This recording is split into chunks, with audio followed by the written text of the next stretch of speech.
Hi అండి. ఈరోజు మన రెసిపీ వచ్చేసి సేమియా ఉప్మా. చాలా సింపుల్‌గా అయిపోతుంది. టైం లేనప్పుడైతే బెస్ట్ రెసిపీ అనమాట. ఎలా చేసుకోవాలో చూసేద్దాం. ముందుగా పాన్ పెట్టుకొని ఒక కప్పు సేమియా వేసుకొని కొద్దిసేపు వేయించుకోవాలి. ఇలా వేయించుకున్నప్పుడు కలర్ చేంజ్ అవుతుంది కదా! అప్పుడు ఆఫ్ చేసి తీసి పక్కన పెట్టుకోండి. ఇప్పుడు అదే పాన్‌లో కొద్దిగా ఆయిల్ వేసుకొని సాసవులు, మినప్పప్పు, శనగపప్పు, కొద్దిగా జీలకర్ర వేసి కొద్దిసేపు వేయించుకోండి. తర్వాత ఉల్లిపాయలు, పచ్చిమిరపకాయలు కూడా వేసి కొద్దిసేపు వేయించండి. కలర్ మారేంత వరకు వేయించుకుంటే సరిపోతుంది. అలానే కరివేపాకు వేసి 1 నిమిషం పాటు వేయించుకోండి. ఇవి కూడా వేగిపోయాక ఒక కప్పు సేమియాకి 2 కప్పుల నీళ్ళైతే కరెక్ట్‌గా సరిపోతాయి. ఇవి వేసుకొని కొద్దిగా ఉప్పు వేసుకోండి. ఒకసారి బాగా కలిపేసి బాయిలింగ్ అయ్యేంత వరకు ఉడికించుకోవాలి. తర్వాత వేయించి పెట్టుకున్న సేమియాని వేసి లో ఫ్లేమ్‌లో పెట్టుకొని నిదానంగా కలపాలి.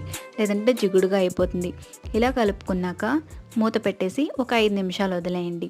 అంతేనండి, ఎంతో టేస్టీ అయిన సేమియా ఉప్మా అయితే రెడీ అయిపోయింది.